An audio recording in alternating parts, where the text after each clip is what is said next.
What's going on, everybody? It's that time again. The AllSooners Podcast, episode 180 on this Tuesday, March 28th, 2023. Josh Callaway in Oklahoma City, Ryan Chapman in Moore, John Hoover in Tulsa. Gentlemen, how are we doing? Bouncing back from a long day yesterday, aren't we? A little low on energy, I think. We'll try to pick that up during the podcast. Well, no one look on the horizon. Is Wednesday going to be a big day, heading into a weekend of football, big softball series, all that stuff. We're up and running once again, fully into the swing of things. We've officially hit the blender right now with spring football, and then obviously the Diamond Sports are playing all the time, and Pro Day mixed in there, which is usually much earlier in March. Didn't need that tossed into the mix, but it is coming up on Thursday. We'll preview that a little bit here coming up. Lots going on right now, though. It feels like the season a little bit with Hoof up and down, back and forth, and things like that. But good stuff coming from OU spring camp, and we have a lot to dive into over the last week or so since our last show. We are recording a day early today. Ryan busy tomorrow, and then like we said, there's Pro Day coming up on Thursday. So we said let's hit it a day early. So here we are on a special Tuesday edition of the podcast. Feels a little weird. It's going to mess me up probably all week. Every time we don't do the podcast on a Wednesday, I'm thrown off the entire week. Like, it just messes me up. But we press on. So, like I said, spring camp is in full swing. We're in the midst of week 2 now for spring football for Oklahoma. Last week, we got to talk about the very beginning of spring. Brent Venables, meeting the media to introduce everybody and all that good stuff. And then we had that first open practice. Got to talk to coordinators. Since then, we talked to several more players at Everest last week. And then we got to go to practice again yesterday and talk to more players and coaches. So we've had a lot going on since the last show. We'll recap it for you now. What stood out over the last week or so? You can start anywhere you want. You got the scrimmage that happened on Saturday as well. We weren't able to be there for that, not open to the public. But a lot's been going on the last week or so. Assistant coaches, players. What have been some things that have jumped out to you guys? Yeah, so we've been averaging I think 7 or 8 per night after practice, interview-wise. Right. And we got all that content for you, all the interviews, all the stories. It's crazy how much content Mike Houck and his team are enabling us to produce. And this is all, of course, from Brent Venables saying, yeah, let's open the practice. Yeah, he wanted to open Saturday scrimmage to a local media. And I got the text message about little more than 2 hours before saying, can you be here in 2 hours? And then there was because of all the recruits that were in town, we'll talk about this more later. It was kind of we probably shouldn't have the media here if we're going to have that many recruits. So little interesting situation going on with the football team Saturday with all that scrimmaging. But I'll just help you out with when you say what stood out to me. We got to watch for almost, it was an hour yesterday, practice for an hour because it was scheduled for 40 minutes. Then it was cut back to about 35. Then they came out and said, we're going to go about another 15. So it was about an hour we got to watch practice, which is unprecedented. I haven't done that at Oklahoma since, I want to say 2005 when they had the big quarterback competition. That was fun. But one of the things that stood out to me was we got to watch the linebackers. It was interesting the way Brent has kind of structured the linebacker practice. They're dropping in coverage, and then they have somebody throw a football, and they basically do a pick drill. So you see this massive, enormous skyscraper, Dasan McCullough. 6'5", 6'6", maybe at linebacker as an edge rusher, but he's also playing with the rest of the linebackers. He's going up like Wilt Chamberlain or something, man. Going up not necessarily in traffic, but just higher. You could see him elevate higher than anybody else to get the football. And then the very next drill they do, they bring him over and put him in the corner where these blocking sleds are. Okay, so if I'm going to do some on the YouTube here, I'm going to do some visuals. The linebackers, they go straight from intercepting passes to explosive contact, knock the crap out of this blocking sled. The blocking sled is anchored though. Okay, so it's kind of up against a wall. Josh got some really good video of it, so you need to check that out at our website. But guys are doing this explosion drill where they're hitting these bags and lifting them up, and then they go to the next one and hit them and lift them up, and they explode through. Dasan McCullough is extremely raw. He gets up to the first one, he grabs it and lifts it up where everybody else is hitting it and smashing it up in kind of a one motion. Dasan is grabbing it, the dummy, the blocking sled dummy, and lifting it with his arms. And they had to stop the drill like 3 times to say, no, we want you to smash through it, hit it, explode through it, drive through it. And he just kept grabbing it and lifting it up. So that kind of illustrates, number one, what unbelievable raw athletic ability the kid has, okay, to be able to grab this thing and then lift it up like it's just a little arm pad or something. Number 2, it illustrates how raw he is and how maybe he hasn't been playing on the line of scrimmage or doing a lot of line of scrimmage drills in his time at Indiana. So just a small, probably too long of a description, but a small illustration of something that I saw yesterday that stood out about how athletic, unbelievably explosive this kid is. Josh, I've obviously not been at practice, so before we kind of dive into some of the interview part of that, what else have you kind of seen as you've been bounced around to basically every group these practices? Yeah, I mean, from practice yesterday, definitely, I agree with who. I mean, Dasan McCullough, he stands out. Him and PJ both, Adebore, stand out. They're just not normal, in a good way. Their length and McCullough too. There was one time where they were doing a drill. It didn't actually have a ball. It was like a ball's over there, everybody swarmed to the ball type of thing, where he really was on the opposite side and he got to really get revved up and like legitimately run. He can move. I mean, he is fast. He can really he can cover some ground. So that's certainly something that is going to be fun to watch as we go. I continue to be impressed with Reggie Pearson. I mentioned that last week. Just the way that he gets off blocks and things like that. It's a lot of fun. But yesterday, obviously, in practice, the best. I mean, who agree? We got to see the W drill again, which we got to see a lot last year, which is basically kind of like an Oklahoma drill. If you haven't seen it, I got some clips of it in the practice video there.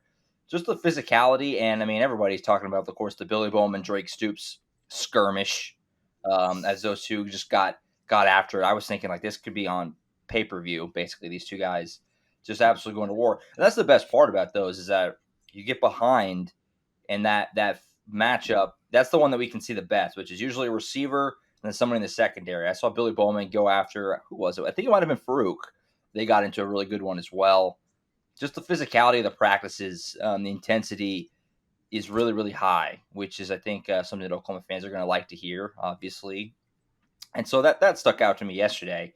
With the W drill, and a few players talked about that last night too, just like what that does for you from a physicality standpoint. And it's just basically you can't replicate it in a game if you don't do it in practice. And then that's what Brent Venables, that's his mindset on it. So definitely the intensity part of it certainly stands out to me. And also worth noting too, punt returning, had Andrew Anthony back there returning punts a little bit.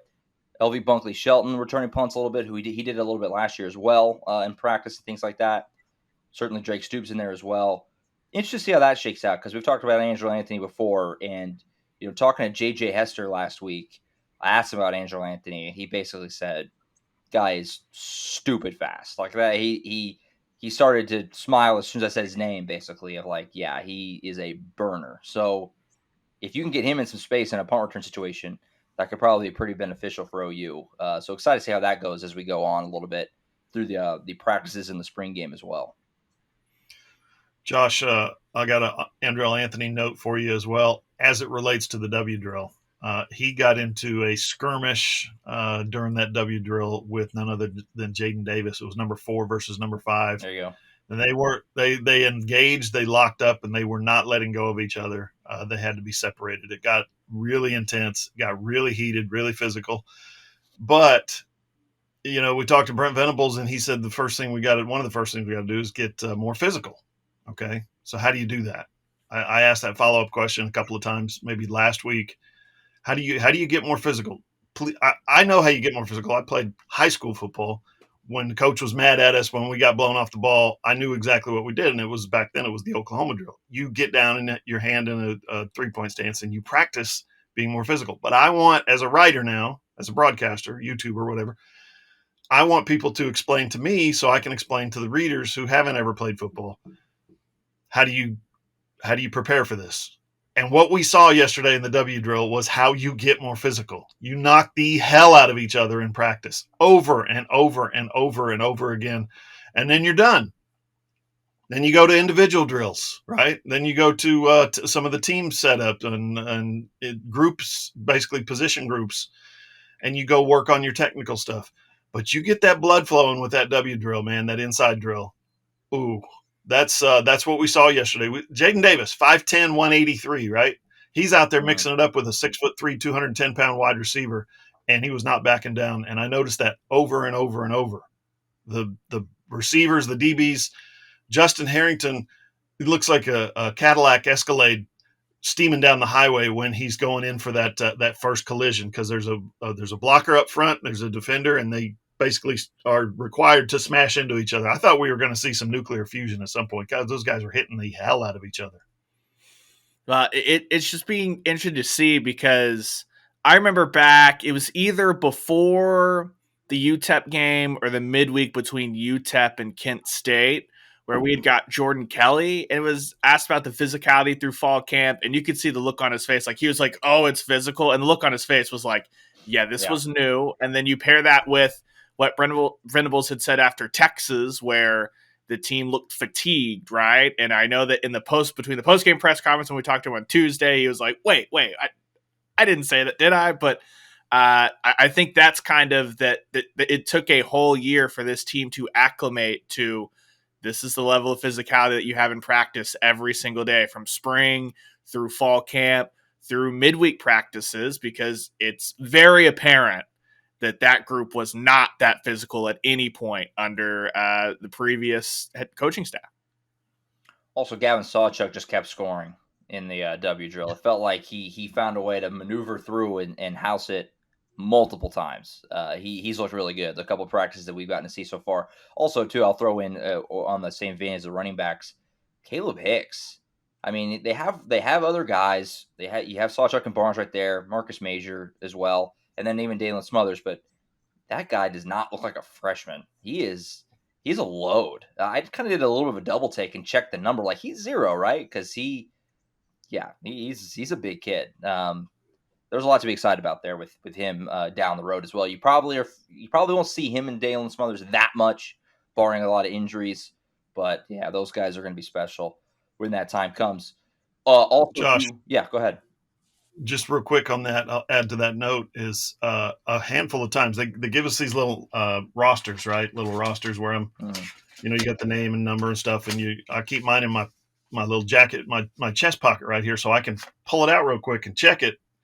And I was doing that about 25 times yesterday with guys who I already knew their numbers. I'm like, whoa, wait a minute. Who is that? I have to look it up.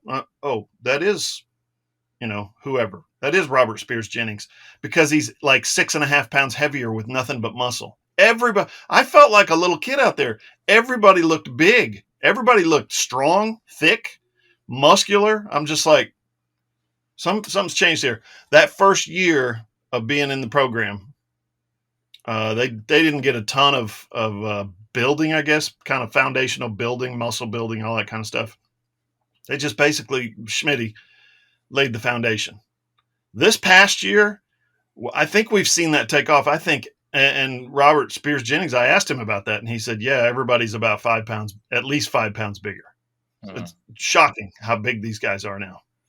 It's a great point. And you saw, too, not just the guys that have been here, a guy in R. Mason Thomas who did not make it in for the spring last year, right? So he joined up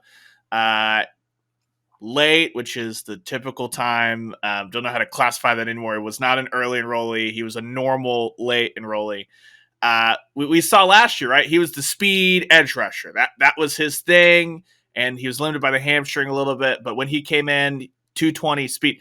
No, that dude put on 17 pounds, and he talked about that is that you can feel, A, not slower, but B, the power in his striking and his punches when he's trying to get off the ball. And so that's something that you hope that because a guy like PG Adebore came in early, that he's a guy that frame, everything like that, still needs to add. Not saying that PJ Adebawore is going to add 17 pounds between now and kickoff. That would be insane. But you see that getting that just extra 6 months start is going to help what they can do, because you've seen what Schmidt can do in short turnarounds from the end of last year to the start of spring. Specifically, Ryan, to R. Mason Thomas. We do a lot of post-practice interviews. I think that night we did 7 of them. And so I'm over here, I'm interviewing this guy, right? I'm interviewing questions, wrapping up, and I turn around and I get over here and I'm like, whoa, who's that big guy right there? And I had to go up to Mike Houck, the sports information. I walked up and I said, who's that? And he looks at me like, how do you not know who that is? He didn't say anything, but he just was like, it's R. Mason Thomas. Like, obviously. I looked at him again and I was like, it is. Didn't recognize him. Literally didn't recognize him being 17, 18 pounds heavier. It's impressive what they've done this offseason. Yeah, who, like you said yesterday, I think to Robert Spears Jennings, everybody seems bigger, which is I guess kind of the idea, or for Oklahoma right now. So certainly going to be interesting to see how that continues to go, and over the course of the summer, can they do that? Are we going to be saying the same thing in fall camp? Like, geez, even since spring, some of these guys have beefed up even more. Certainly, some of them you would hope for, like Ryan was mentioned, PJ Adebawore among them.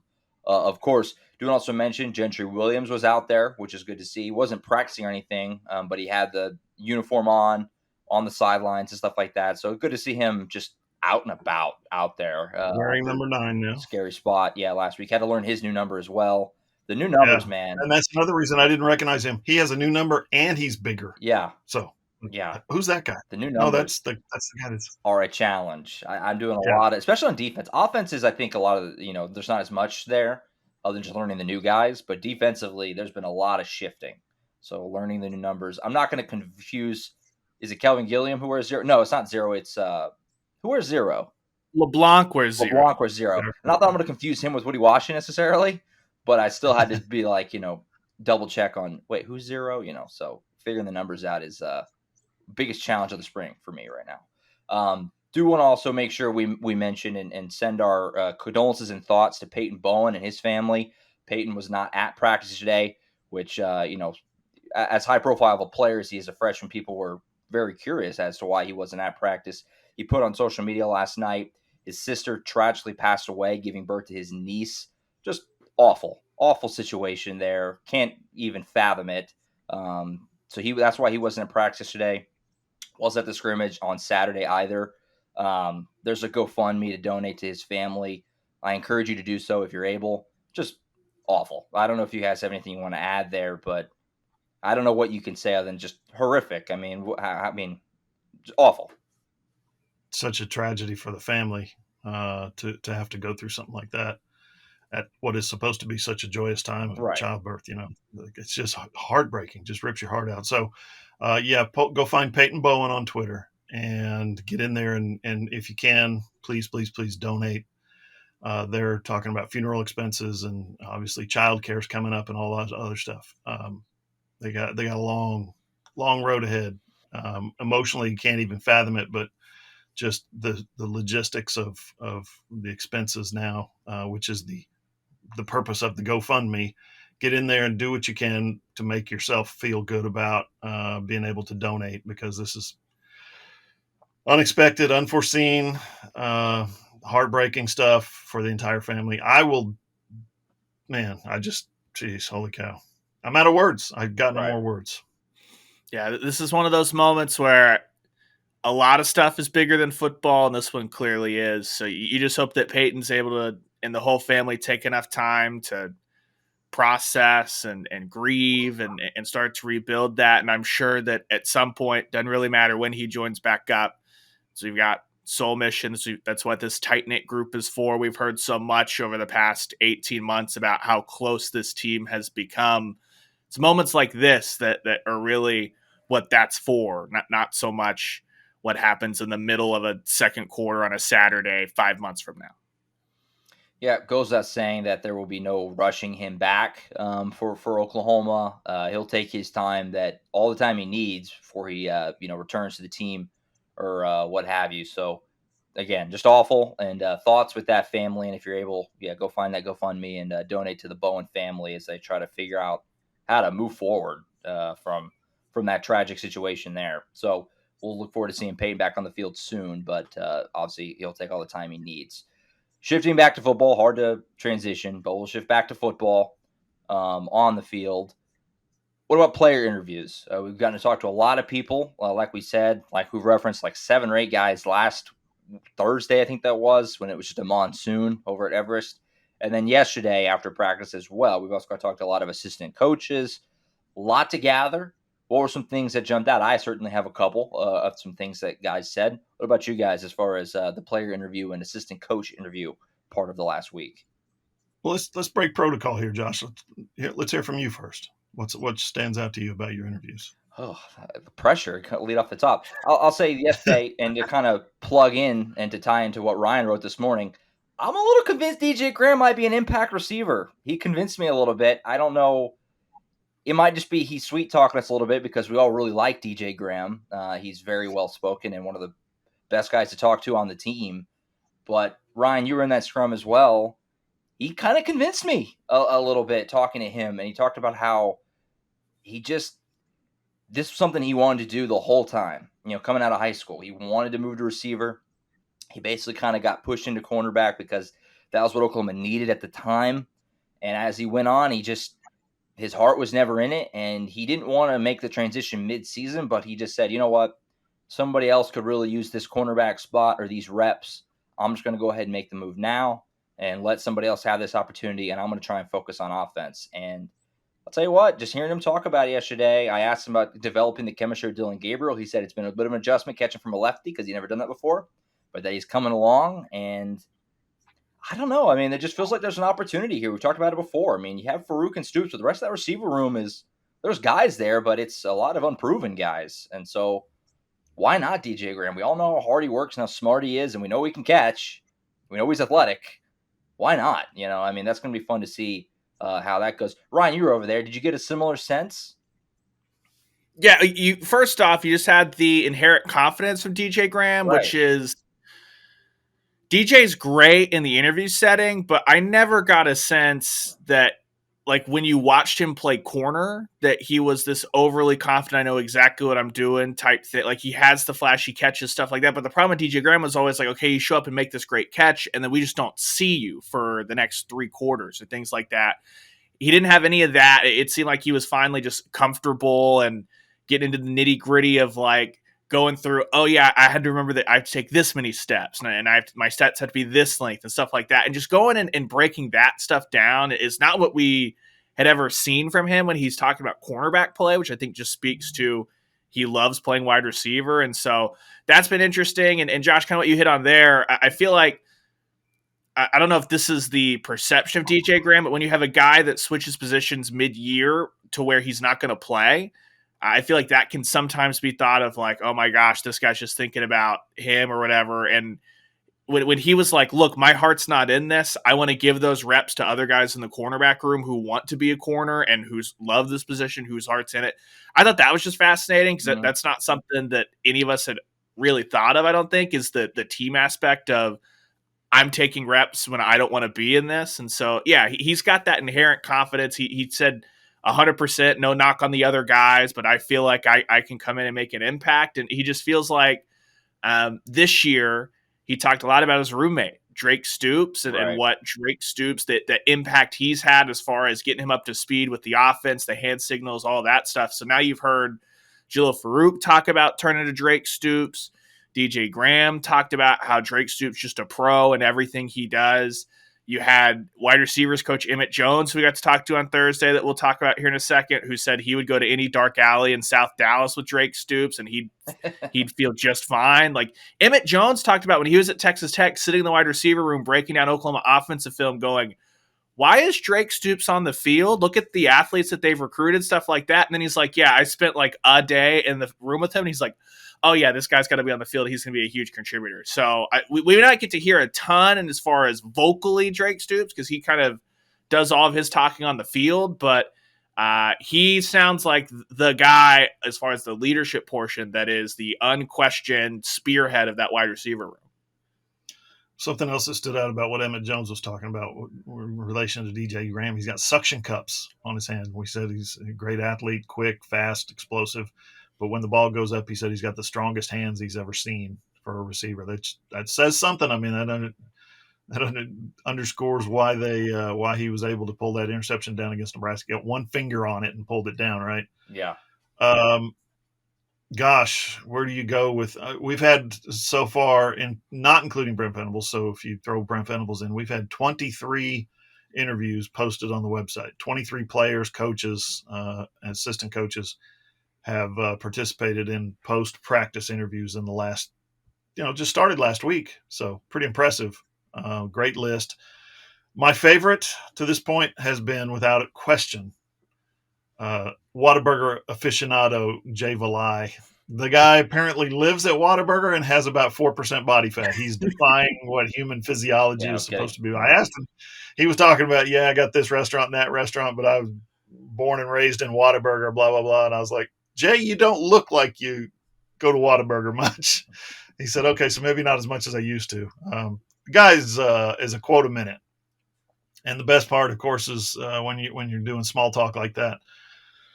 But when he starts talking about his wide receivers, you get, we talked about it. It's Farouk and it's Stoops. And after that, the most experienced receiver they have on the field is Gavin Freeman, who caught 3 passes last year. Stunning. What? Yeah. And then you got to build from that. So, but you talk to Jay Valai and you come away thinking, I think this receiver group's got a chance to be pretty good, because Jay Valai exudes that kind of confidence. So, he's infectious the way he talks about his guys.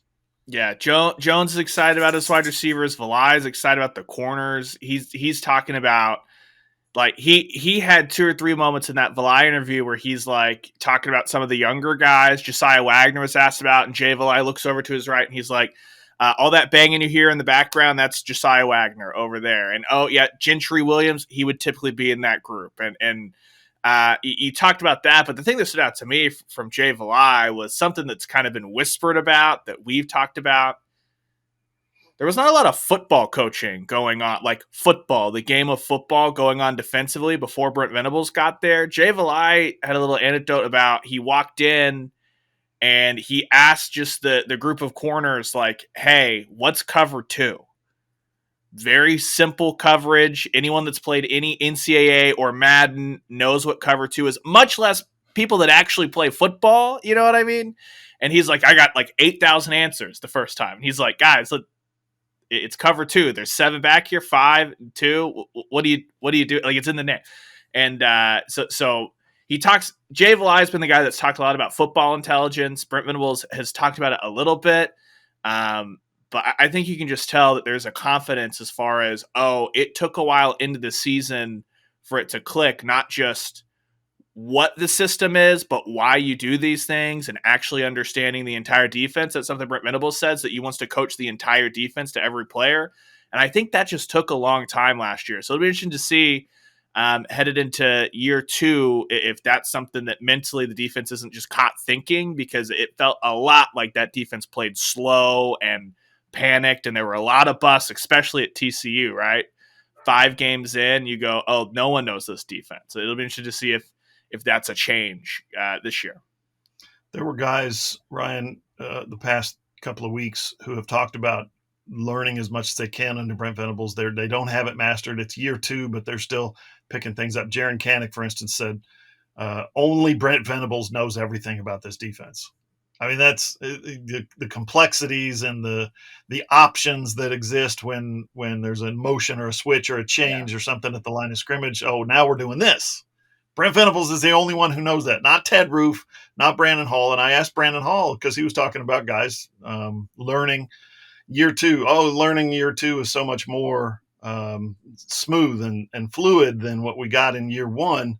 Year 1, it was a lot of hard grinding and teaching and details and here's why and foundational. I said, Brandon, what about the coaches? It's year 2 for a lot of Brent Venables coaches as well. Are they learning? And he goes, absolutely. We're learning from Brent, learning intricacies of this defense all the time. So the process continues. Like you guys referenced, got to meet Emmett Jones last week on that same night with Jay Valai, obviously first time new receivers coach for Oklahoma. He had a lot of great. He was I don't know if he's Jay Valai level of quote machine, but he had a lot of good ones. What were some impressions of Emmett Jones? Just getting to meet him for the first time and get to learn a little bit about him. Obviously, the buzz comment was that he said it was a no-brainer to come to Oklahoma. That basically he had made a decision long ago that OU is one of those schools that almost no matter what, he wasn't going to say no to if he ever got a chance. And obviously that chance has now come. That's going to endear himself to the fans a little bit. He was great, though. It was good to hear from him. What do you guys think about Mr. Jones? Yeah, just growing up in Texas or being from Texas, being around Texas so much, the state of Texas, OU carries this kind of mystique, as a program. And he's one of those guys that as he's coming up through the coaching ranks, here's a guy who looks at Oklahoma and says, oh, so that's how it's done. He put out a tweet yesterday, I think, about the coaches clinic, the OU coaches clinic that's coming up.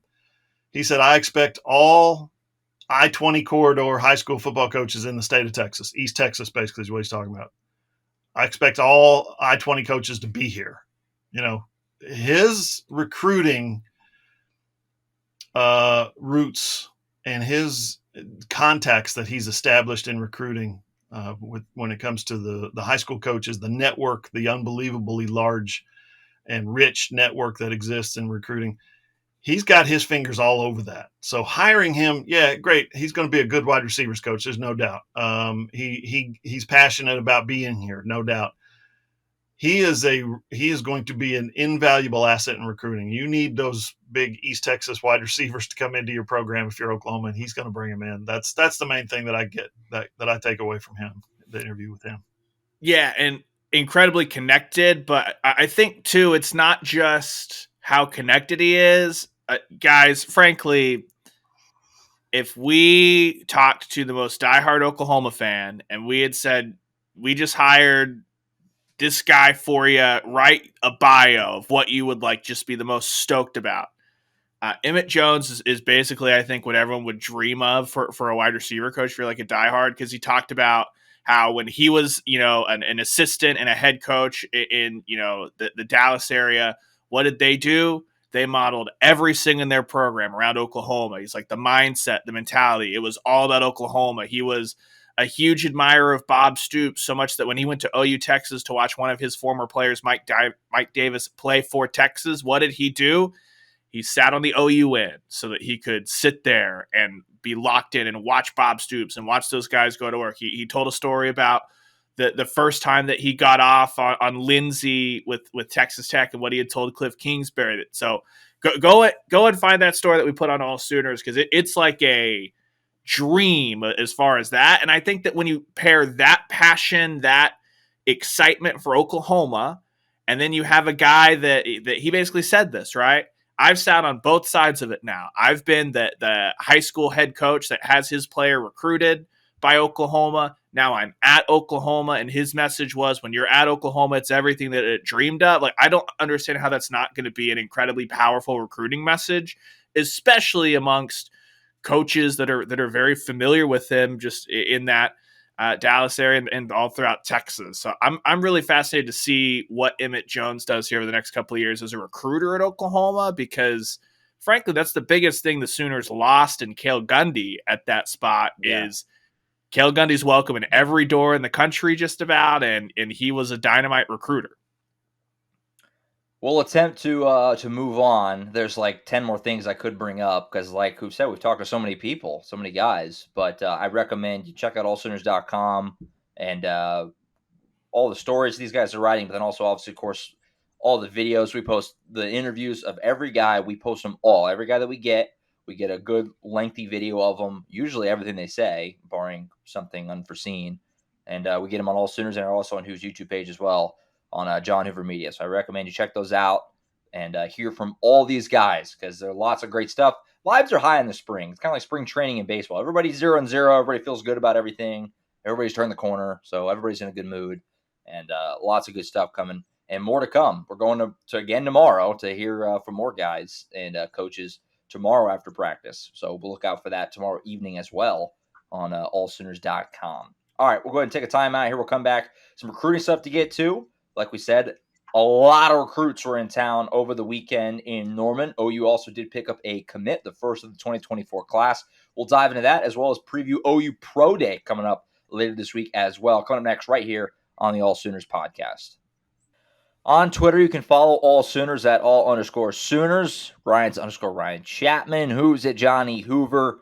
I'm at Josh M. Callaway. Our website is allsooners.com. We're a Fan Nation affiliate, part of the Sports Illustrated Network. All right, segment 2 here on this Tuesday edition of the All Sooners Podcast. Got some other football things to hit here. Pro Day coming up this week. We'll preview that in just a moment, but let's get some recruiting stuff going first.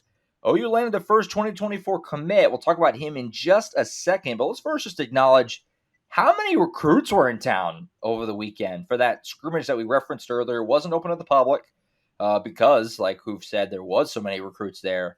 I don't know the exact number, but if you told me it was like close to 100, I probably would believe you. It was a lot of kids in town over the weekend for Oklahoma. Big recruiting weekend. We'll see how that bears out down the road.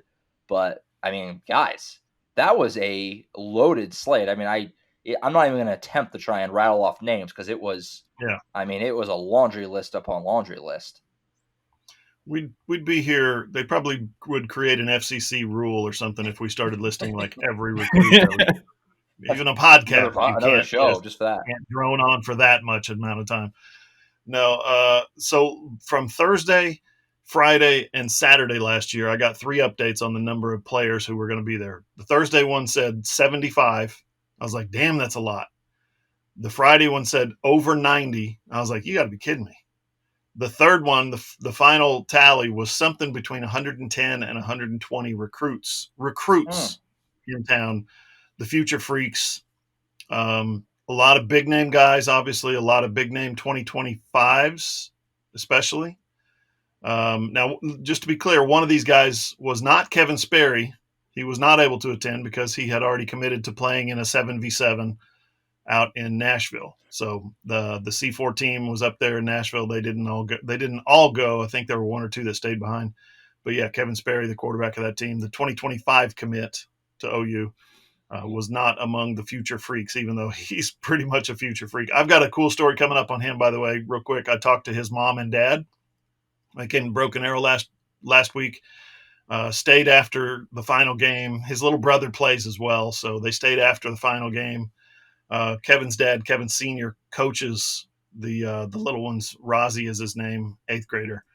He coaches his team, and they stayed like for almost an hour afterwards, and we just stood there and talked about Kevin and his commitment. So cool story coming up on that. But Future Freaks, more than we could list, and it's a lot of these guys came away on Twitter and social media saying, holy cow, this was amazing. I'm going to be back.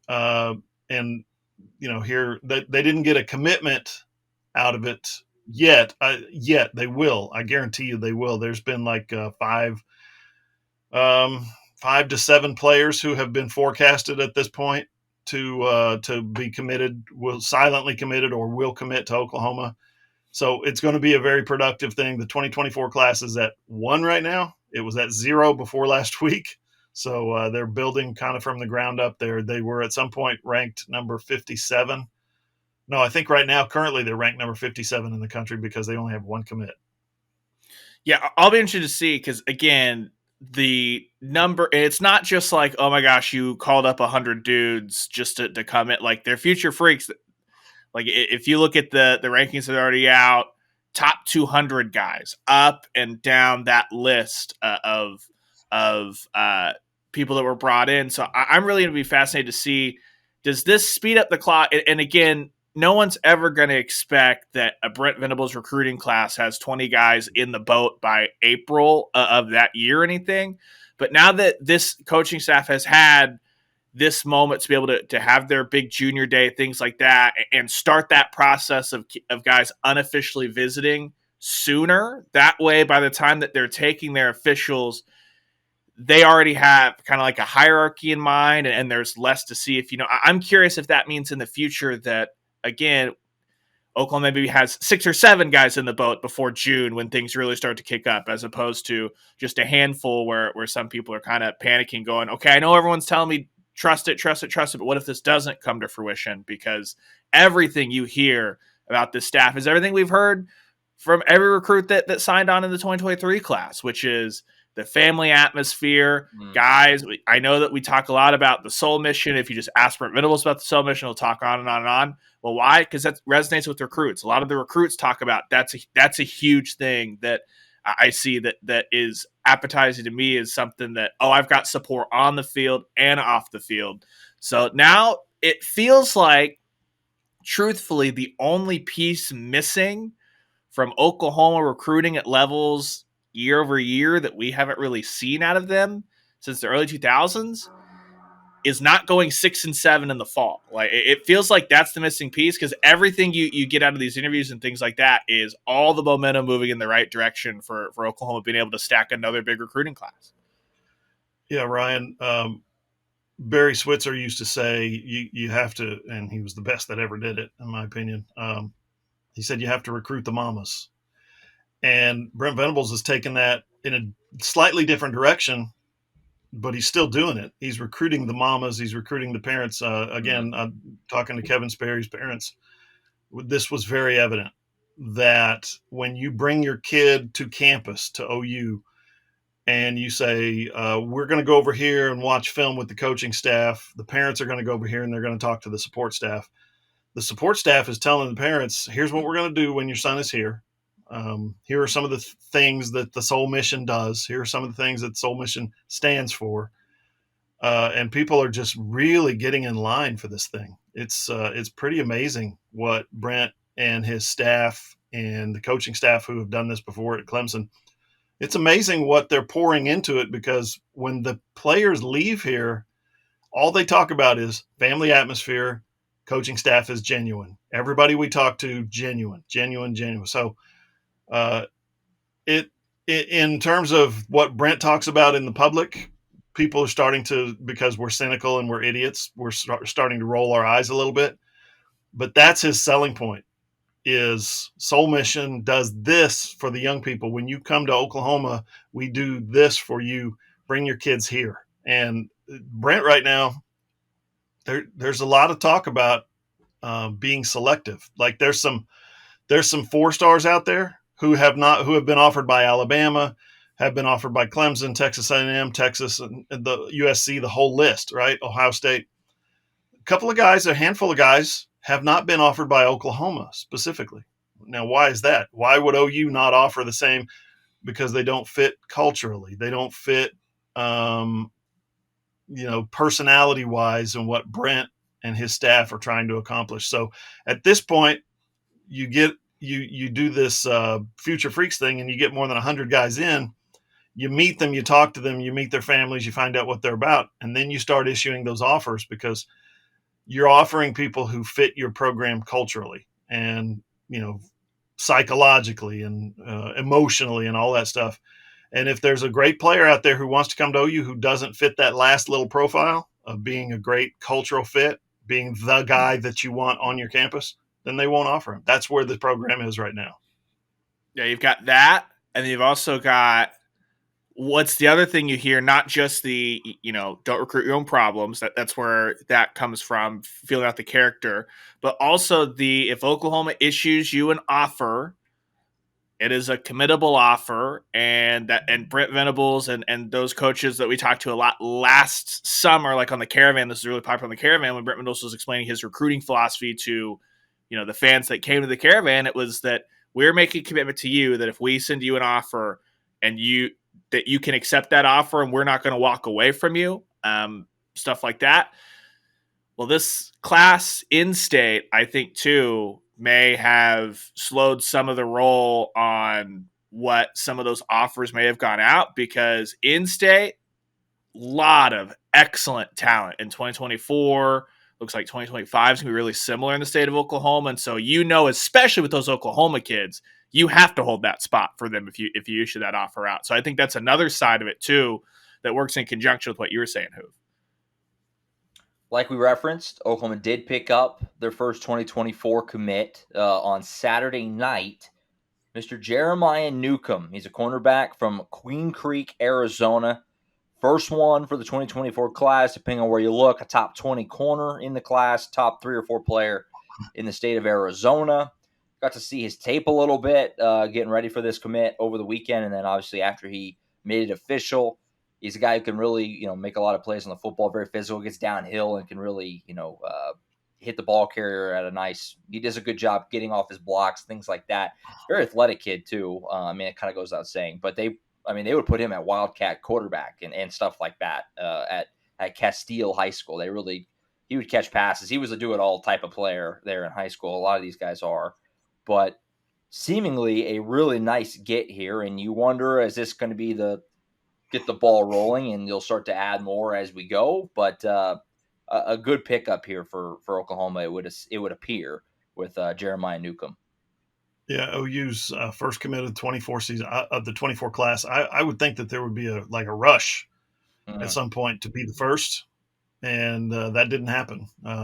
Everybody has taken their time with Oklahoma, and Oklahoma's taken their time with a lot of recruits. Now, Newcomb is he's 5'11", 175. He's not a physically overwhelming cornerback or anything like that, but he basically showed up to Norman midweek. This was unforeseen. This was unexpected, but he showed up midweek. I think it's essentially, for lack of a better word, he and his family took a little mini vacation to Norman, Oklahoma, and they spent like 4 days there, 4 or 5 days, and committed Saturday night. So the last 2 commits they've got, Kevin Sperry and now Newcomb. Friday night, 11:20 at night, and then Saturday at 8:40.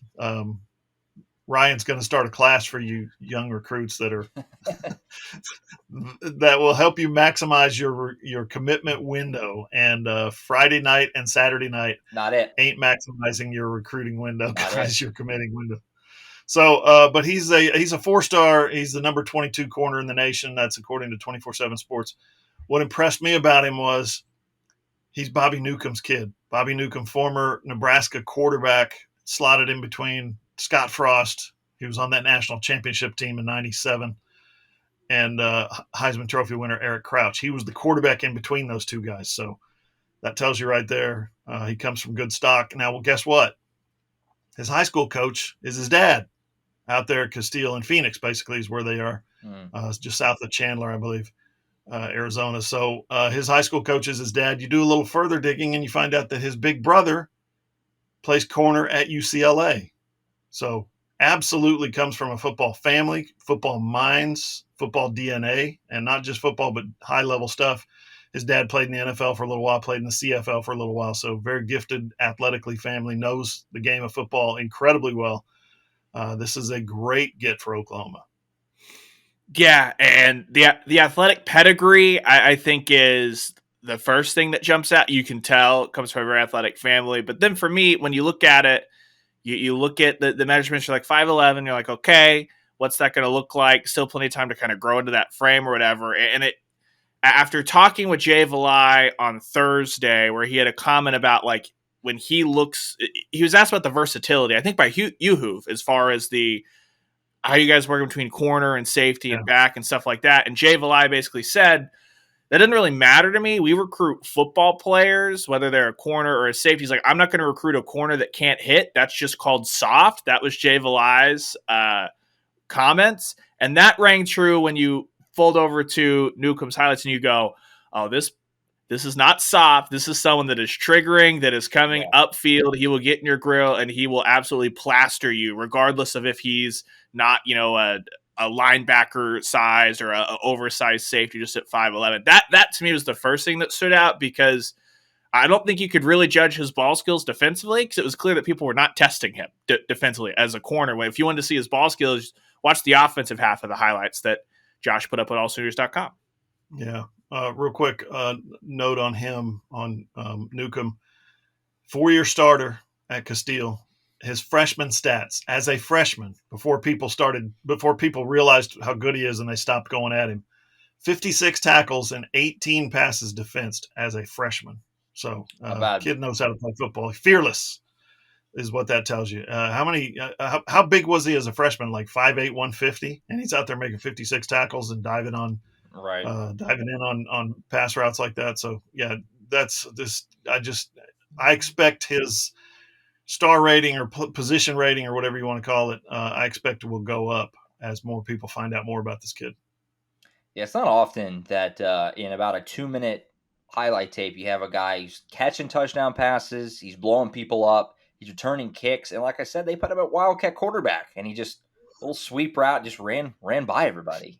He's a fun player, and excited to see him more as we go on. Obviously, he's got another year of high school football and all that kind of good stuff, but exciting player, and the first one for 2024. I think that says something about him too. I mean, it's got to be hard to be the first one. You don't know anybody else who's in your class. You know, I mean, it's got to be a little tough. I think it says something about him to be like, yeah, I'm good with this, even though there's literally nobody else that I know for sure in my class right now. And so we'll see how that goes. Of course, Michael Hawkins coming up here in the early part of April. He might be the next one in 2024. We'll see if there's one before then, but that's coming up very, very soon in the early part of April. Shifting over to from future Sooners to former ones now. Pro days this week. It's on Thursday. It's kind of sneaking up a little bit because, like we said a few times, it's usually earlier in the month of March. This year, it's a lot later. It's coming right at the end in the midst of spring ball. 17 guys will be in action on Thursday. Ryan and I will be in the building at the Everest Training Center. I'll rattle them off real quick in ABC order. Gabe Burkich back in town. See him kick it around a little bit, parallel park it through the uprights, whatever the heck he does. Justin Broyles, CJ Colden, Eric Gray, Anton Harrison, Jeffrey Johnson, Casey Kelleher, the long snapper, Marvin Mims, Wanye Morris, Trey Morrison, Chris Murray, Daniel Parker, Jalen Redmond, Ventavious Thompson, who you were questioning if he's back. Clearly not. He's working at Pro Day. Michael Turk, Deshaun White, and then Braden Willis. My question to you guys is pretty simple. Who's this biggest for? Who needs a big pro day? Who are you watching out for? It could be a couple of guys, and there probably is at least a few that it's important for. But in particular, one or two that you really keep an eye on this week here at Pro Day.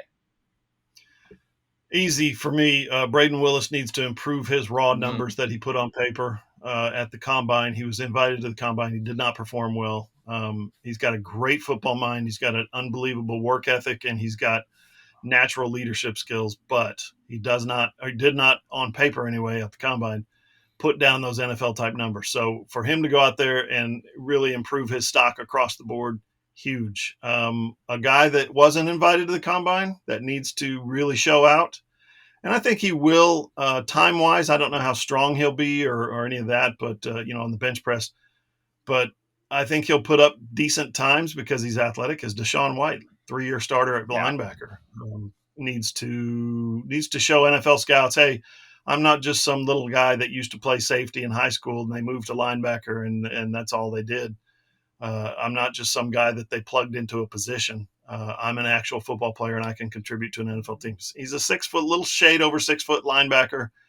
NFL scouts aren't beating down doors to find 6 foot linebackers, but he's got the athletic ability and he's got a great football mind to be able to make up some ground, if you will, on some guys who are bigger and maybe more stronger and more explosive than he is. Yeah, co-sign on Deshaun White. He's the one I'm looking at, especially just because he's coming off the season where he was finally put into space, right, to make plays, and it was the best season of his career. I just have to wonder what Deshaun White would have been if he had had his entire career under Brent Venables as opposed to just, one short year, one short stop. So I think it'll be interesting for him because he's athletic enough to kind of show hey, more and more and more the NFL game is also playing in space. And so you can put me out in space as a linebacker, come up, play the run, do a little bit in the pass game at the NFL level, things like that. If he can go out and show that, then this is not a scenario where Deshaun White catapults himself to day 2 or anything like that. But it's just got to take one or two groups to want to bring him in the late rounds and have him at least put into an initial landing spot instead of having to motor through kind of the undrafted free agent market. It's a big day for Chris Murray as well, and it's a big day for Jeffrey Johnson because those guys also didn't go to the Combine. But I am really interested to see what CJ Colden puts down on paper. He's a corner who played at Wyoming, wasn't overly productive at Wyoming, but he comes to Oklahoma and all he does is catch interceptions, right?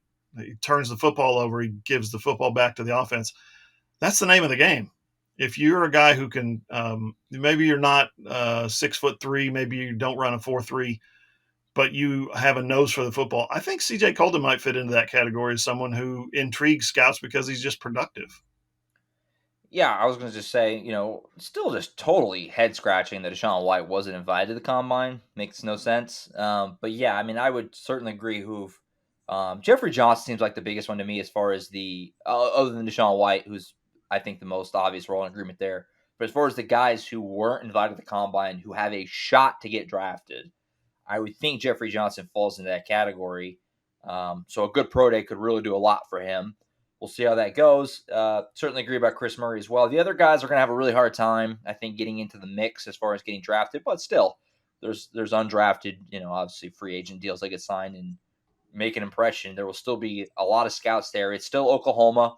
There's no big number one quarterback, obviously, out of OU this year, but there will still be a lot of scouts there. There always is at OU's pro day. I can't remember the exact number last year, Ryan. It was like 30 teams or something. It was a really high number. Yeah, I mean, it's a chance to make an impression for these guys. We'll see how that shakes out. And then, I'll throw it into Anton Harrison. I mean, he's going to probably be a first-round pick. Does he help himself? How much does he do? Is his camp telling him don't do a lot because you can only hurt your stock, or does he go in aggressive thinking I can move up and get even higher than the fourth or fifth tackle off the board or whatever he is right now? That's going to be interesting to watch, I think, as well. So I've seen him projected as a top 15 pick. Mm-hmm. If you're a top 15 pick, I don't think you want to do too much at your pro day. And I think I sold Deshaun White short. He started in 2019, the Jalen Hurts year. I remember him playing at that game at Baylor. He's a 4-year starter. He's not a 3-year starter. He started for 4 years for OU. Yeah, good point. Wanya Morris too. I remember after he had an injury scare at the pro day in Indianapolis. He's scheduled to participate. I don't know what all he is participating in. But he's gonna be one to keep an eye out too, just from a health perspective. Hopefully he looks good. You hate to see anybody get hurt at the combine. I mean, that's just, that stinks. So hopefully he's good to go. And we'll see how that shakes out on Thursday. Ryan and I will be there. We'll give you all the latest from Everest. Do we expect? I've been so caught up in the guys that need to have a big pro day. Is Marvin Mims expected to go through and run those routes and things like that? Obviously, he had that question that was asked to him at the combine on the media portion about he was only asked to run a couple of routes. He's been working with his trainer, stuff like that. Because if that's the case, it's a chance for Dylan Gabriel to step out there and throw to Marvin Mims in front of some scouts, even though it's not his pro day, because that would be something underrated to watch as well, to see if it's Gabriel running out there or if it's PJ again. I'm glad. I'm glad you brought that up because we were talking about that yesterday. Who's going to throw to these guys? Because JP Lockman did it last year. Yeah, right. And here's what's going to happen. Marvin's not going to do a lot of 40-yard dash type stuff. He ran a 4.38. No need to prove anything there. He will run a lot of routes. He will go out there and he will show his fitness and ability and knowledge and all that. But they're going to say, okay, run a 6. Down set hut, go. And he's going to be required to know and really run precise routes. And I think 100% what you just said, Josh, is right. I think it's going to be J.P. Lossman because current quarterbacks, current players are not allowed to participate in any way, shape, or form in pro day. So it won't be Dylan Gabriel, won't be any of those guys. But I don't see what's wrong with J.P. Lossman. He did a great job last year. Nothing wrong with that. It was just for a guy that we know has NFL aspirations, roll him out there. Yeah, right. Forbidden, against the rules. Yeah, he is prohibited from taking part. We'll see. It's not too bad. You have a former NFL QB on the shelf there. So we'll see Mr. Lossman toss it around, and it'll be funny to have. We've been joking about it, but it will be funny to have Burkich back around for a day. Maybe Cam Newton will show up. Maybe Cam Newton will show up. You would think that for Burkich that it would just go take a kicking job in like the XFL or something or US. Isn't that a better path? I feel like that it's very unlikely that anything's going to happen at pro day that teams are going to be like, yes, let's make this guy our kicker, because teams don't really carry more than one kicker. So yeah, I don't know. I mean, it doesn't hurt him to do it, I guess, but I just have a hard time believing that they're going to go see him kick inside with no pressure and be like, yes, let's put this guy in Chicago. Yeah. You know what I mean? Like, it just doesn't. Exactly. Yeah. So to bring the show back full circle prematurely, we're at open practice yesterday, and basically the second big section of practice was field goal, and your man Zach Schmidt was money. Field goal, practice field number 2, field goal, field number 2, and he walks out there. I don't think he missed, Josh. I didn't like track the ball every time, but I basically stay on the kickers and the holders, and they were like high-fiving after every one. So I'm assuming that he was. I looked a couple of times and they were right down the middle. So I know he missed some kicks last year. We called him out on this podcast for missing some important kicks, fourth quarter kicks. Maybe he's got that figured out. We still need the weather machine so that Dylan Gabriel can learn how to throw when it's not just perfect weather conditions, and so that Zach Schmidt can kick in the cold and the wet. Because that's what got him. It was Morgantown, Lubbock, and then a really, really long one against Baylor that I don't think anyone should really hold against him at the end of a half. Gonna have to deal with Provo in late November. Gotta get ready for it now. I'm not ready for it, but they gotta get ready for it now. Start prepping. One last little piece of housekeeping before we shift on to other sports as well. This was kind of cool. Jeremiah Criddell, former Oklahoma defensive back, took a gig with South Florida as a GA, coaching, I think it was corners and nickels. Pretty cool. If you don't remember, Jeremiah Criddell was a highly touted player at high school. He was a guy that when he committed, Lincoln Riley did like 100 fist pumps throughout his entire office, if you remember that. Wasn't an exciting young player, but then had injuries that forced his career to come to an end early. Brent Venables let him stay on as an assistant last year, so he was always around the team last year, which is pretty cool. Finished his degree at OU, and now he gets another gig at South Florida. I think we all liked Jeremiah Criddell, the experiences we got to have with him, the few times we got to talk to him. He did a couple of Zooms in the Zoom era. He's a Zoom era player, so I didn't get to really meet him in person that much, but wish him the best of luck. Pretty cool that he gets this opportunity to continue his football career after it was taken away from him, on the playing side of things. So here's where Jeremiah Criddell fit in. This sounds like a cool little, that's nice, Sooner gets to go continue his coaching career, his post-playing career. That's a nice thing, right? If it makes you feel good. He was a guy who stood on the sidelines with a green ball cap on, mostly, or a green T-shirt, I think. I can't remember. I think it was a ball cap. Yeah. And would get the signals from upstairs from Ted Roof. Like Venables would say, here's what I want you guys to do. Venables said he sits in on or leads the defensive meetings, is the way he phrased it. Ted Roof will, on game days during the game, send in the play call, and it's Jeremiah Criddell who signals it in. Got the green hat on, he's doing all the little crazy signals that they do, right? Well, he's not here anymore to do that. So they got to break in somebody new to do that. Yesterday at practice, Brandon Hall was wearing a green ball cap, safeties coach. So is he the new signaler? Or is he just kind of holding up? Somebody asked him, what's with the green ball cap? And he goes, it's so Brent Venables can see me. I think he always okay, so you're sending in signals now. Cool. So that could be something that sticks. That just illustrates what a good football mind Jeremiah Criddell had. Mm-hmm. Do we think that LaDavian Washington as the wide receivers coach at South Florida was the connection as far as, hey, they were looking for someone to step in, and that's someone that LaDavian Washington obviously worked closely with from their time in Norman? Just because at some point, right, you can only be the GA for so long. You have to either take a step up or step out of that program and go kind of cut your teeth elsewhere. And so I'm just kind of curious because, Criddell, West Coast guy, then at Oklahoma, the South Florida connection on top of Brent Venables knowing everyone everywhere in coaching, but you've got LaDavian Washington on staff out there. I'm curious if that's kind of the initial, like, hey, I worked with this guy, want to kick the tires, I'm bringing him in. Yeah, that's a great point. Yeah, because there was no obvious connection to South Florida. I will say, I looked it up. He's going to have his work cut out for him with the Bulls. They were obviously very bad last year. But defensively, specifically, in the secondary, they were 124th in the country in passing yards allowed per game last year. 124th. There's 130 teams.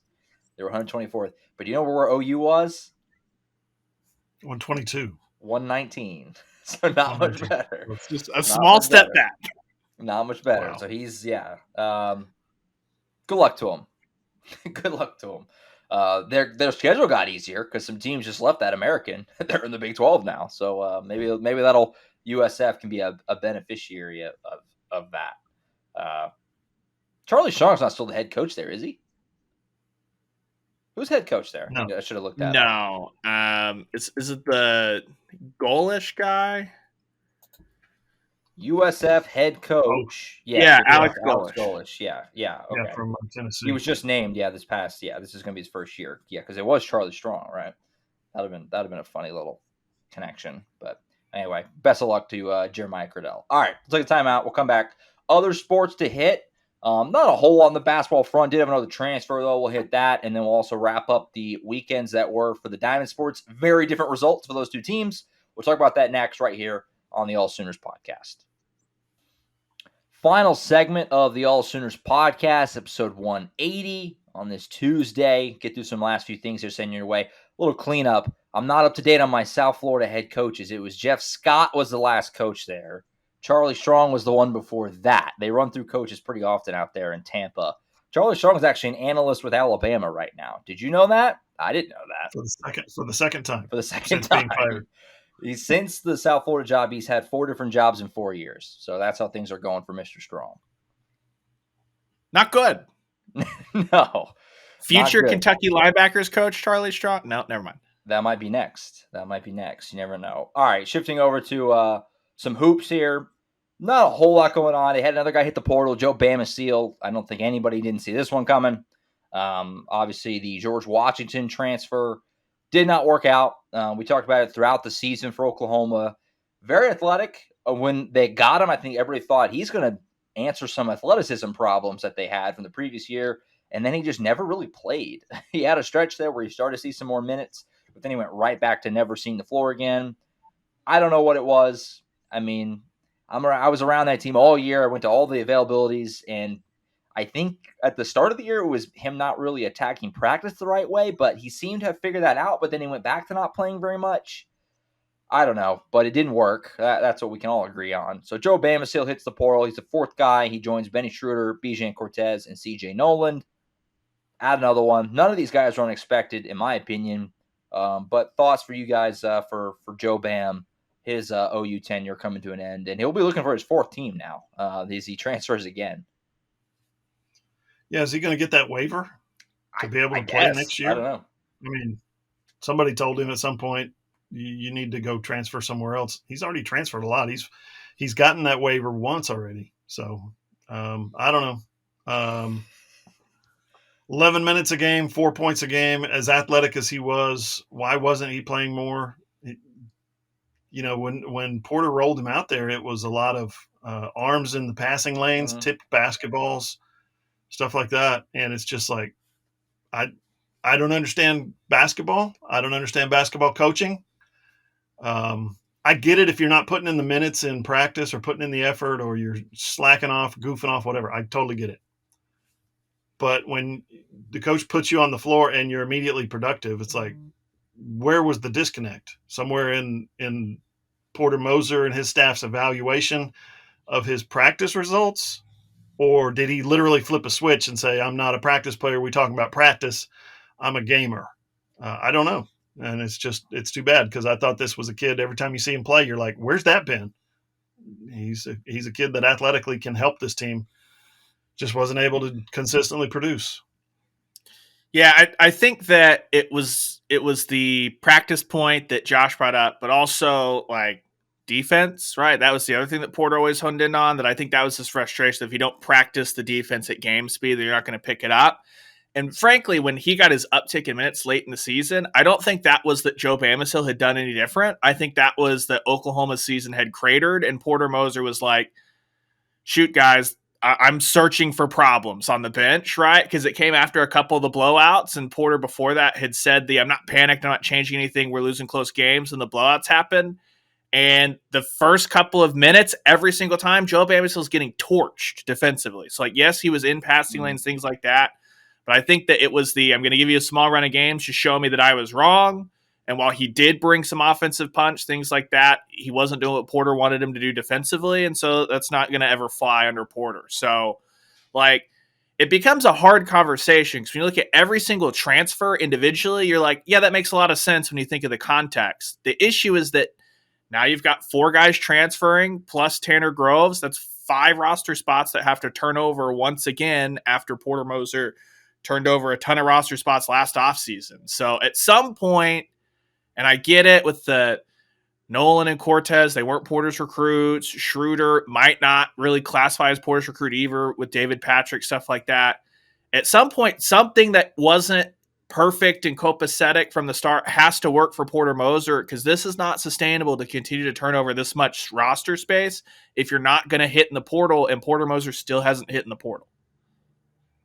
I remember whenever they got Bamsteele committed, and when I pulled up some of his George Washington highlights, and he was just yamming on people, and it was like, this is exactly what they need, and it never worked out at all. Wish him the best. Obviously, we didn't get to talk to him that much, but he was a joy. He was great to talk to. He had a great personality, things like that. It just didn't, for whatever reason, it didn't work out. So to re-articulate the point I made last week, talking about Bijan Cortez, you have to clear out spots, and the 4 guys who transferred, who I listed a minute ago, they started a combined 1 game in conference play. And that was Bijan against West Virginia in Morgantown. They lost that game by 1 million. So you got to clear out spots. I mean, nobody wants to see a bunch of guys just leave, but you need spots. And like Ryan said, that's 4 guys who transferred, plus Tanner Gross. That's 5 scholarships available. You gave 1 to Sam Godwin. They moved him from walk-on to scholarship. And then you have Caden Cooper and Jacob Cole coming in. So you still have a couple spots there to play around with to try and improve your roster. And that's without knowing what's going on with Jalen Hill or Grant Sherfield. I'm very surprised we haven't heard anything from those guys either way. I mean, the season has been over for a while for Oklahoma. So big question there is Jalen Hill or Grant Sherfield coming back? That's what we're waiting on, which, by the way, I had like a nightmare last night that OU was playing another game at home. I legitimately did. I had a nightmare that I got an email that they were playing a game at the Lloyd Noble Center, and I can picture looking at my phone of doing a massive double take that it said like Lloyd Noble Center Thursday at 7 or whatever. Thought you guys would enjoy that. Just so you guys know, sports writers and broadcasters, we have nightmares about getting emails about another damn basketball game. That's 100% true. I was like, what tournament even is this? Why are they if you wanted to know the emotional damage that Oklahoma basketball put on not just the fan base, but the people that had to physically go to every game, that's what happened. Brutal. Scarred for life. So might need some counseling, Josh. Yeah, it's going to stick with me for a while. We'll see. Just waiting on Jalen Hill and Grant Sherfield. That's the biggest questions right now. Waiting on those 2 guys. And I mean, and those guys to an extent, the freshmen too, but you kind of assume that they're back if you don't hear anything, but those guys aren't. Yeah. They're not making any decisions yet because they're waiting on teams that may be playing right now in the final, not necessarily the Final Four, but the tournament just got over for a lot of teams last weekend. So there's going to be people that are making decisions on other rosters. They have to figure out what possibilities or opportunities they might have looking to transfer, if they're going to transfer or come back. So, and Porter Moser's been busy. Anytime you see one of those tweets that's like X player has heard from these schools and it's a big list, Oklahoma is on the list like every time. They are working the phones right now. They're trying to find some answers. So we'll see how that goes. You imagine Oklahoma will start adding some guys pretty soon. The season obviously wrapping up this weekend with the Final Four. All right, shifting over to Diamond Sports to wrap things up. Softball, I mean, Iowa State's not very good. The first game was a little bit of a scare, I guess. I don't think anybody really thought they were going to lose that game, even though it was low scoring. Then the doubleheader was a massacre, obviously, for Oklahoma. Big one this weekend, I think, is what most people are looking ahead to. Obviously, Texas comes to town. Ryan, this is your account, obviously. But surmise the weekend there. Was that your dog or was that Hoove? I think that was Hooves. Scout is in the other room hanging out on the couch. So that was my dog. Yeah, sorry about that. Oh, you're good. You're good. It's amazing that Rory hasn't barked like directly into my mic at some point doing the show. Surmise the weekend for us, Ryan, obviously with Iowa State, and then look ahead to Texas, the big one that I think people are excited about. Yeah, if you look at the scores outside of Friday, you might not think this, but I thought, frankly, OU played really bad this weekend. The second game on Saturday was a lot better, but they did all that damage pretty much in the first inning. It was much like the second game against Mississippi State, where they got this really big lead, and then there was no pressure, but I know that Patty Gasso won't have been happy with some of those at-bats, things like that. Day one, that 3-0 game, that's inexcusable. Iowa State is an awful softball team. Like, I'm sorry. I had listed it out. You have to scroll to at least page 4 of the NCAA stats to get either their batting average or their ERA. And this has been an issue for Oklahoma. They've played up and down to their competition. You remember that UIC game before they played Kentucky? Then they came out and romped Kentucky, and it was 18-0.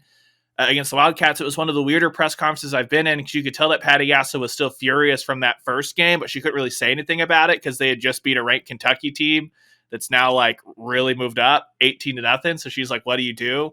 They had 2 just egregious fielding errors. One, Jada Coleman misplays a ball off the outfield wall, and then the relay doesn't come in where Grace Lyons can kind of corral it and rifle that home. That was run number 1 in game 1 on Saturday. Run number 2 was Sydney Sanders fumbling in a ball. And then they gave up a home run to a senior who had like 5 hits in her entire career, and it was a solo shot. That's bad. I don't care that it's 13-3. I know that Patty Gasso won't have been happy with that. You could hear it if you listen to the pregame with Chris Plank, that she basically was like, yeah, everything that happened on Friday was bad, and they have to respond on Saturday. So it was an interesting environment, free admission to see softball in Ames, and they had like 1,800 people packed in, like on the dugouts, like all that stuff. So it was a different environment.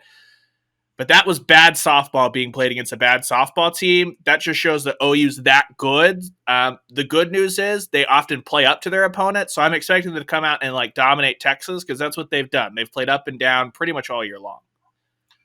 Ryan, talking to Patrick yesterday about the crowd that was in Ames, he said it was funny because they were kind of bragging about, wow, look at this crowd we got.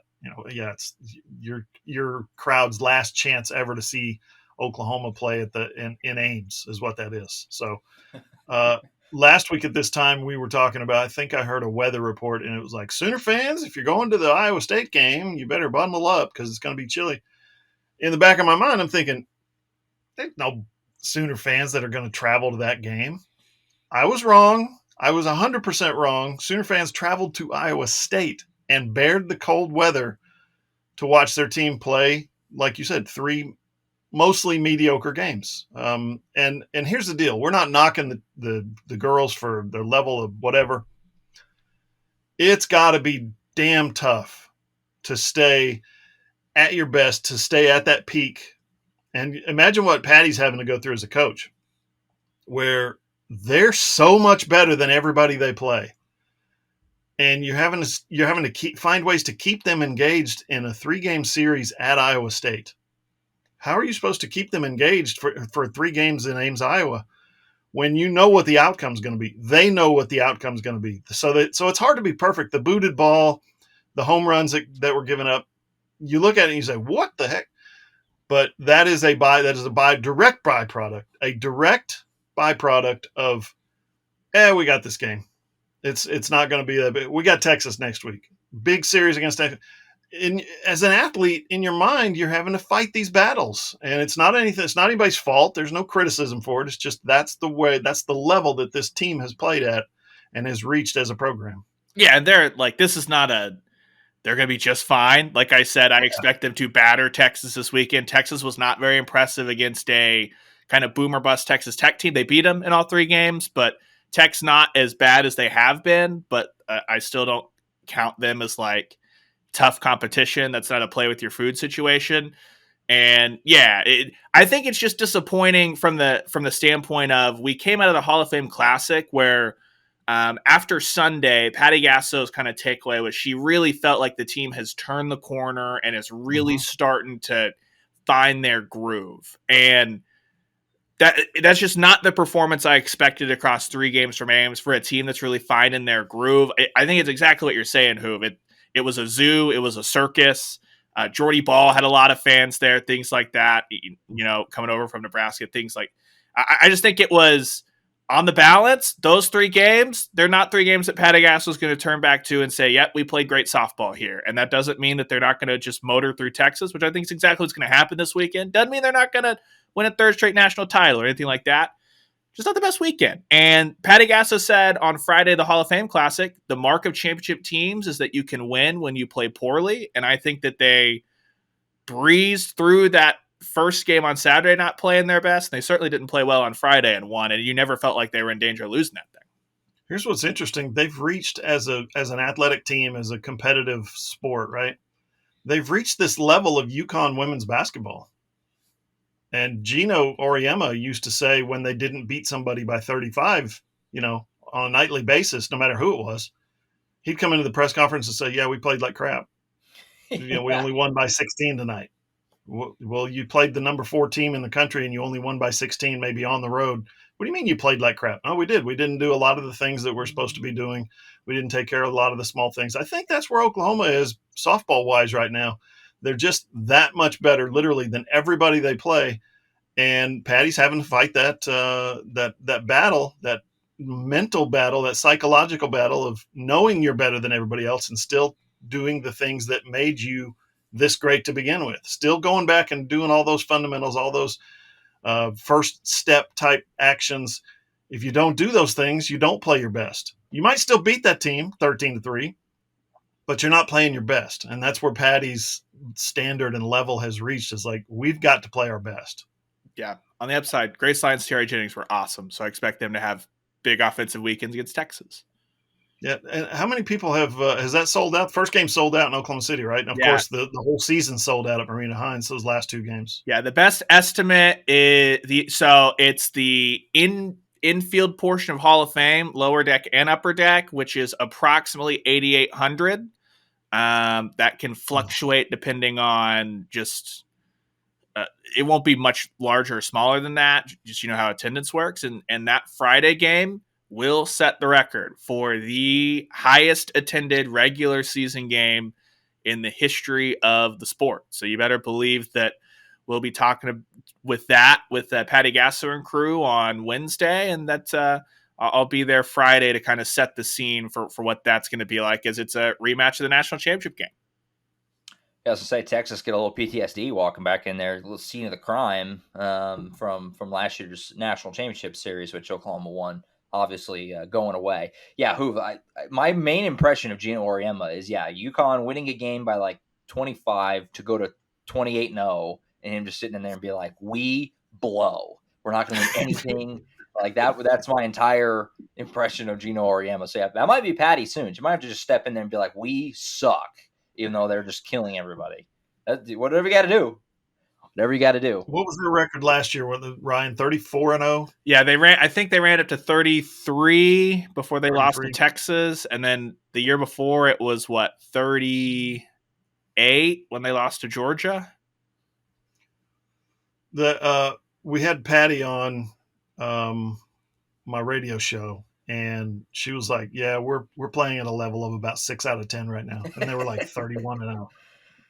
31-0 and have run ruled like 28 of those teams, and we're playing about a 6 out of 10. I was just like, what? So yeah. All right, shifting over to some baseball to wrap things up. Got to use some nuance here with the conversation with baseball. I want to preface everything by saying the season is not over. Very far from it. They're probably going to be fine. Are you going to go through some basketball PTSD here? Dude, it's been a lot between football and basketball. I need to see some winning just for my psyche. Go to softball. Yeah, I guess. Rough weekend, obviously, for baseball team in Manhattan. I mean, no secret, right? I mean, this is, again, going to use some nuance here. It's not season over, nothing like that. Don't overreact to one weekend. But you can also acknowledge that the weekend was rough. I think Oklahoma would tell you that themselves. You just removing the fact that Kansas State's probably one of the 2 or 3 worst teams in the conference, if not the worst. We'll see how the season bears out. Obviously, they're off to a decent start, 4-2 after they swept OU in conference play. But You get swept in Manhattan after your great TCU series win, where you had all this momentum. And they're coached by Pete Hughes. I mean, let's acknowledge the obvious. I mean, it's Pete Hughes. It's former OU coach who is very lowly thought of by OU fans. OU fans can't stand him, and he swept OU, and that's tough. That's a tough one to stomach if you're Oklahoma. They played through just a dumping rain on Friday, which was insane. I don't know why Kansas State let that happen. I don't know who makes that decision, if that's Kansas State or the umpires or what, but it was a monsoon. Nobody from OU could throw a strike. It was bad. And then over the weekend, the offense came around. They scored plenty of runs on Saturday and Sunday to win, but the bullpen is not performing right now. They let a 4-run lead get away in the 8th inning on Sunday. Really, that was the toughest one of all, because if you win on Sunday, you salvage the weekend, you throw away Friday with the weather, you're kind of like, all right, whatever. But yeah, to let the lead get away on Sunday definitely hurt. So we'll see how they bounce back. That's going to be the key, is how they respond from it. They got Wichita State tonight, another road game, and then they come home for a huge 4-game series against Stanford. I mean, you want to talk about trying to turn the corner and respond. Stanford was in Omaha with us last year. That's a really good program. That's a top 10 team. First top 10 team to come to Norman in the non-conference in over a decade. You got a chance to totally wipe away that K-State series with a good weekend here, but obviously tough times in Manhattan over the weekend. Yeah, so that's a lot on one team to turn that thing around, especially in the middle of conference play. You've started your conference action now. Mm-hmm. You've proven you go on the road, and your bullpen for the second week in a row, your bullpen has crapped the bed. No better way to say it, I don't think. It's a tough pill to swallow. And then the schedule only gets harder from here. So I'm not going to say it, Josh. I'm not going to say it, but we got called out publicly for saying it last year. I don't really feel the need to say it this year. The team is struggling right now. They need to get some things straight.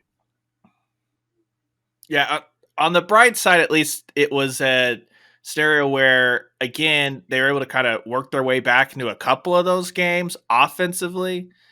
So that's good. I suppose that's kind of coming online, but got to put it all together here. And it was a couple series last year before they really put that thing together and got it rolling. Maybe a good performance against Stanford is all they need to kind of kickstart that, because from the glimpses I saw, and it was the late going of all three of those games, I just didn't see like a lot of confidence on the mound specifically, as far as just like pitchers that felt like, hey, I'm going to go up here and I'm going to get outs. And what's the best way to do that is you've got a no pressure situation to put in some good results against Stanford. I thought they turned the corner opening, taking 2 out of 3 in their first conference series. TCU was it? And then, go on the road and get swept. Yeah. Like I said, I would recommend that people don't stick a fork in them. Not just yet. Learn from last year. Learn. Because like I said, I mean, like who just said it, they took 2 or 3 from TCU, who is better than Kansas State. They won 2 or 3 in Frisco against teams that are probably better than Kansas State. They swept Houston in Houston, smoked them. So, I mean, they've had good results. They've been playing really well before this last week. It's a rough week, but sometimes that happens in baseball. It's how they're going to respond moving forward is the question. But it is fair to wonder right now the bullpen situation, because you had Trevin Michael, who was so great, just locking down games. In a big game, you give him the ball in the 7th and say, go finish it, and he would every time, basically. They don't really have that right now. Now, that could develop. That somebody could emerge, but they don't have that right now. So it's fair to be a little worried about that. The offense is fine. They scored plenty of runs this weekend. They're a little banged up right now. Dakota Harris is out. Obviously, we've talked about before how good he had been. He's out right now. They're hoping to get him back soon. So give it a little bit of time. And we'll see how things stack up. And, we could be feeling a lot different when we do next week's show if they go win 3 out of 4 against Stanford. It's going to feel a lot different. You know what I mean? So we'll reevaluate as we go along. All right. Any last things before we sign off? Women's gymnastics starts NCAA regionals this week. Regional at Norman starts Wednesday. First round is Wednesday, and then OU and their side of the bracket goes on Thursday night. Get this. You've got number 1 Oklahoma, Number 8, Alabama. Number 9, Kentucky. Number 22, Illinois. Number 25, Iowa. Number 17, Arkansas. Number 16, Ohio State. This regional is packed. Yeah, if you're a It'll Jim be an fan. upset if Oklahoma doesn't advance. It'll be an upset if Oklahoma doesn't dominate. But at the same time, it's that's where KJ Kindler's got her program. But at the same time, it's a competition. It's an NCAA competition in Norman, so it should be fun. Get that thing rolling up again. You mentioned what's happened with us and Skip. I just have like secondary PTSD from what happened when KJ and the crew won their natty last year, and she comes into the post-game press conference with the preseason, like, you don't have to worry about Oklahoma winning a natty this year. I'm just like, hands off that one. It's that is the no reason to doubt unless it doesn't happen. What a big weekend of sports in Norman, between softball having Texas in town, baseball having Stanford in town, and then all that gymnastics talent in town as well. So you got you're covered. If you just want to be entertained in Norman this weekend, you're covered. There's lots going on. So hopefully weather looks nice for everyone, and have a nice big loaded weekend. AllSooners will have you covered for all of it, packed stuff, and plus more spring football coming up, and obviously that never stops.